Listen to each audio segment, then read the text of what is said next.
નમસ્કાર દોસ્તો, આજે હું આપની સમક્ષ ઝવેરચંદ મેઘાણીની મહેમાનની વાર્તા લઈને ઉપસ્થિત થયો છું. દોસ્તો, આ વાર્તામાં આપા ભાણ આપા ચિત્રાના વેર લેવા જાય છે, પણ આ વેર કોઈ તલવારના વેર નહીં પણ રોટલાના વેર છે.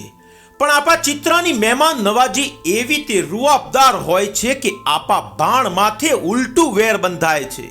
દોસ્તો, વાર્તા ખૂબ મજાની છે, તમને ખૂબ મોજ આવશે. તો ચાલો દોસ્તો, ઝવેરચંદ મેઘાણીના શબ્દોમાં વાર્તાની મોજ માણીએ. ભડલીની ઊભી બજાર વિંધીને ઘોડે સવાર ચાલ્યો જાય છે. એના ભાલાના ફરામાં જુવારનો એક રોટલો અને ડુંગળીનો એક દડો પરોવેલા છે. અસવારના હોઠ મરક મરક થાય છે. ચોરે બેઠેલો કાઠી દાયડો આ કૌતુક જોઈ રહ્યો. બધાના મોં કારા મશ થઈ ગયા. સૌને લાગ્યું કે મહેમાન કંઈક મર્મ કરતો જાય છે. કોઈએ વળી વધુ પડતા કૌતુકના માર્યા પૂછ્યું, આપા ચિત્રા કરપડા, આ ચારો વળી શું ઉપાડ્યો છે? અસવારે ઉત્તર દીધો, એ બા, આ તો આપા ભાણની મહેમાન ગતિ. ભડલીની સરભરા ભારે વખાણમાં છે ને બા, એટલે ત્રણેય પરજુમાં એનો રૂડો નમૂનો દેખાડવા લઈ જાઉં છું. ભડલીનું નાક વાટતો વાટતો એ ચિત્રો કરપડો ગામડે ગામડાની ઊભી બજારો વિંધીને કણબાવે ચાલ્યો ગયો.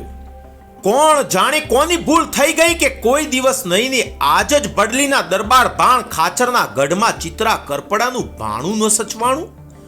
ભાણ ખાચર ઘેરે નહીં અને કોઈએ કરપડાને ડુંગળી રોટલો પીરસ્યા. ભાણ ખાચર જ્યારે ઘેર આવ્યા ત્યારે બાઈએ વાત કરી કે ચિત્રો ડુંગળીને રોટલો ભાલે ચડાવીને આપણા ખોરડાને ફજેત કરતો ગયો. ભાણ ખાચર ખીજાયા, બાપડો એક ગામડીનો ધણી મારી આબરૂ પર હાથ નાખી ગયો. એટલું બોલીને એણે વેર લેવાનો વિચાર કર્યો, પણ કાંઈ માથા વાઢે એના વેર થોડા વરે છે. તલવારના વેર તલવારથી લેવાય અને રોટલાના વેર રોટલાથી. ચિત્રે કરપડે ઘેર જઈને પોતાની કાઠિયાણીને ચેતાવી દીધી, ધ્યાન રાખજો, ભાણ ખાચર નાક કાપવા આવશે, લાખ વાતે આવ્યા વિના નહીં રહે. બાઈ કહે, ફિકર નહીં. તે દિવસથી રોજે રોજ ગામના કાઠીઓના ઘેરે ઘેર ચૂલામાં અગ્નિ તૈયાર જ રહે. દહીંના પેંડા, દૂધના દોણા, દરેલ સાકર અને ચૂલે મૂકવાના ચોખા તૈયાર રહે. સાજણી ભેંસો પણ હાજર રાખે અને ચિત્રો કરપડો પણ ફેરો કરવા જાય ત્યારે સાકર ચોખા સિવાય બીજું કાંઈ લૂંટે નહીં. એકવાર ચિત્રો ફેરે ચાલ્યો, કહેતો ગયો, ભાણ ખાચર આવે તો મારા આવતા પહેલા રજા દેશો નહીં. બીજે દિવસે બરાબર મધ્યાહને ભાણ ખાચરે 100 ઘોડે આવીને પૂછ્યું, આપો ચિત્રો છે ઘેરે? ઓરડેથી આઈએ કહેવડાવ્યું, કાઠી તો ઘેરે નથી, પણ કાંઈ ઘર હારે લેતા નથી ગયા. ભાણ ખાચર જો જાય તો એને સૂરજ દેવરની આણ છે. ભાણ ખાચરને તો એટલું જ જોતું હતું. કાઠીઓએ આવીને 100 અસવારોના ઘોડા ગામમાં ઘેરે ઘેર બાંધી લીધા. લીલા છમ બાજરાના જોગણ ચડાવી દીધા.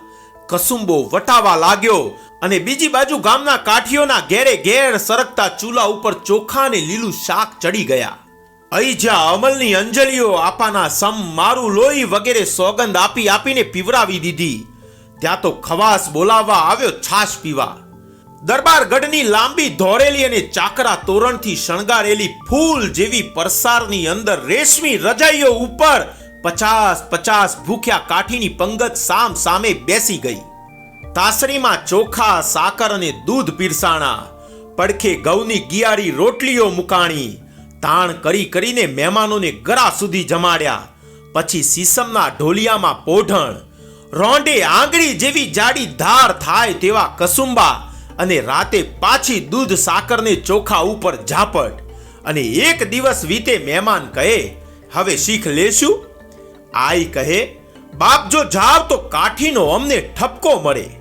બીજે દિવસે પણ સવાર, બપોર અને સાંજની ત્રણેય ટંક કાઠિયાણીઓએ પોતાની તમામ કરા કારીગરી ખર્ચી નાખીને પેપડીના, બાવરના પરડિયાના, હાથલા થોરના, પરબોડિયાના, મીઠાના ને દૂધના ફીણના એવા ભાત ભાતના તો શાક બનાવીને ખવડાવ્યા. મહેમાનોને ડુંગળીનો દૂધપાક કરીને જમાડ્યો. માથે ભાત ઉપડે એવા સાકરના રોટલા બનાવ્યા, ચોખાની બરજ, સેવની બરજ અને હરીસો રાંધ્યા. કોણ જાણે એવો તે ઓપ એ હરીસાને આપ્યો કે એના ચોસલામાં માણસનું મોં દેખાય. કાઠીઓ ખાવા બેસતા ત્યારે આંગરા કરડતા અને કોઈ શાક પાંદડાને તો ઓળખી જ શક્યા નહીં. એમ 3 દિવસ વીત્યા, પણ મહેમાન ગતિમાં જરાય મોરપ કહેવાય એવું આપા ભાણને ક્યાંય ન લાગ્યું. એને 2 હાથ જોડીને ઓરડે કહેવડાવ્યું, આઈ, હવે તો હદ થઈ. ચિત્રાના ખોરડાની ઓળખાણ હવે તો પૂરી થઈ ગઈ, હવે રજા આપો. આઈએ જવાબ મોકલ્યો, આપા ભાણ, તમારે ઓરડે તો જોગ માયા કમળીબાઈના બેસણા છે. અમે તો રાંગ કાઠી કહેવાઈએ. ગજા સંપત પ્રમાણે રાબ છાસ પીરસી છે અને તમે મોટું મન રાખીને અમારી પરોણાગત લીધી એ તમારી શોભા વધે. 100 ઘોડે ભાણ ખાચર ચડી નીકળ્યા. આવ્યા તા વેર લેવા, પણ આ તો ઉલટું પોતાને માથે વેર વળ્યું. ત્યાં સીમાડા ઉપર જ કરપડો મળ્યો. સામ સામા રામ રામ થયા. ચિત્રો કહે, બા, ઘોડા પાછા ફેરવો. ભાણ ખાચરે 2 હાથ જોડ્યા, કહ્યું, આપા 3 દિવસ થઈ ગયા અને આઈએ કાંઈએ બાકી નથી રાખ્યું. અરે વાત છે કાંઈ? ભાણ ખાચર જેવો કાઠી બાયડીઓનો મહેમાન બનીને વયો જાય? ભાણ ખાચરે બહુ આજીજી કરી, મર્મમાં જણાવી દીધું, આપા, ઘરની પરીક્ષા તો ઘરની બાયડી જ આપે. પછી ત્યાં એક વાવ હતી. વાવને કાંઠે બેસીને ચિત્રે કસુંબો કાઢ્યો, પણ કસુંબો લેવાઈ રહ્યા પછી કાંઈક ગળ્યું જોઈએ. ઉનાળો ધોમ ધકતો હતો, સૌના ગળા શોષાતા હતા. શરબત કરવું હતું પણ ઠામ ન મળે. ચિત્રાની સાથે સાકરના 3-4 છાલકા હતા. લ્યો બા, સૂજી ગયું એમ કહીને એણે 4 છાલકાની સાકર વાવમાં પધરાવી.